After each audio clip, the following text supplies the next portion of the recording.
Well, what the hell happened here, Joe? I blame it on the engineers. It looks so good on paper, but look at it now! It must have been that damn architect's fault. No, it was the contractor. Well, the plans weren't very good. I wish there was a better way. I know what it is. Building information technology.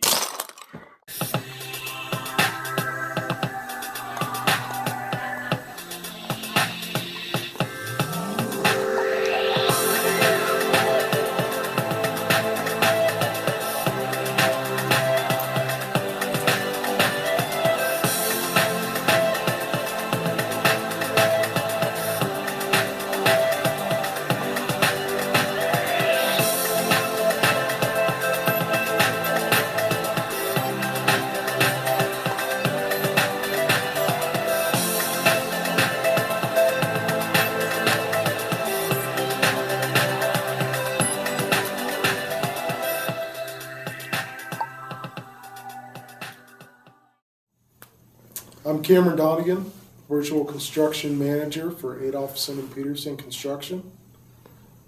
Cameron, can you explain to us what exactly BIM is? BIM stands for Building Information Modeling. What it is it's taking information in a 3D environment of a building and attaching it to a 3D representation of the building, such as utilizing Revit. Revit takes information behind any particular modeling item and attaches it to a model, and at the end of the day, you've got a 3D picture of the building where elements know what they are. So what are some of the advantages and shortcomings of BIM? So there's a lot of advantages and a lot of shortcomings.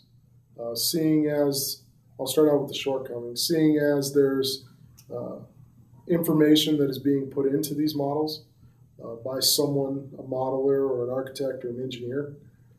One of the biggest shortcomings is you only get out of it what you put into it. And so if you have people that only put into it 90% of the work, you're not seeing 100% of the value at the other end. There's quite a few benefits to it. First one is visualization. A 2D set of drawings can only tell so much, but when you have a 3D model that you can actually spin around any particular element, any particular room, you're able to see exactly the intent of the room and what is exactly involved in the room. That's one advantage, is visualization. Another one is prefabrication. So when you do a 3D model, now that you have all the elements in a 3D environment, what we do is we do 3D coordination with that. So that's taking all the mechanical, electrical, piping, and all the building systems and coordinating their spatial constraints inside the building with the architectural and structural models. So with all 5 or 6 or 8 or 10 of those models, now you know exactly where things go. If you know exactly where they go, you can prefabricate all those items in a controlled environment. That controlled environment helps with speed of productivity and quality at the same time. So at the end of the day, you've got a faster product for less cost and better quality. What are the cost requirements for using BIM, and who are some of the primary providers? So the cost of BIM varies widely on what technology and what uses. There's 2 major providers. The first one is Graphisoft, and the second one is Autodesk. Graphisoft is makers of ArchiCAD and a couple other supplemental programs to that. Autodesk makes Revit, which is the one that we use, along with Navisworks and numerous other programs that help kind of complement and support each other throughout the process of all the way from design all the way through facilities management. So one of the biggest upfront costs is the software and horsepower on the computers to run them. The hardware on the computers, it does take a bigger computer, but usually you're talking $2,000, possibly $3,000 computer. Once you start getting into the software programs themselves, They're usually about $3,000 a seat. There's some out there that do cost upwards of $20,000. So there is a large cost, and that's per software. So you can see having multiple softwares like Revit, AutoCAD, Navisworks, 3ds Max. You're starting to get 5 to 7 programs at $3,000 a piece. You'll get into the $20,000 range really quick.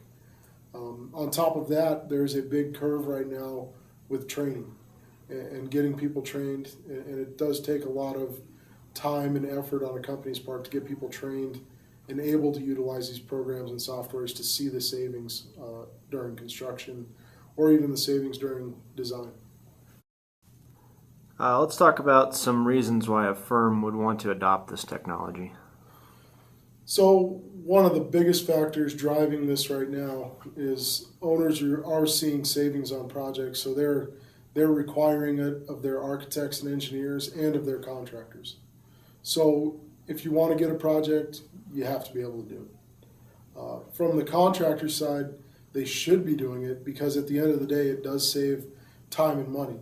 And even though it may cost a lot to get going, you can realize the savings very quickly when on a single project, you can have $40,000 per month in general conditions and fee, or general conditions that can be saved. So that 1 month can easily pay for a year subscription to all the programs and all the hardware necessary. What advice would you have for a firm that's considering implementing this technology?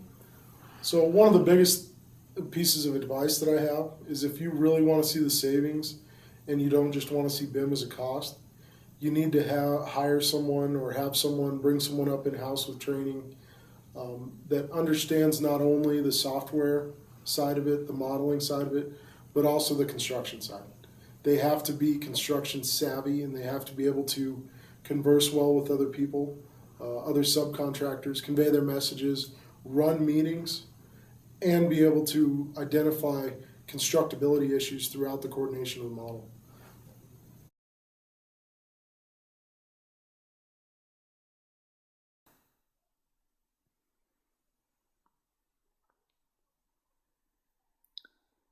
Boy, we really nailed it this time. Look at this gorgeous window. And these immaculate corners and symmetry. So why did it go so much better this time? Use the force of 3D technology we did. And it allowed us to work together better and cooperate. Thank the heavens for building information modeling.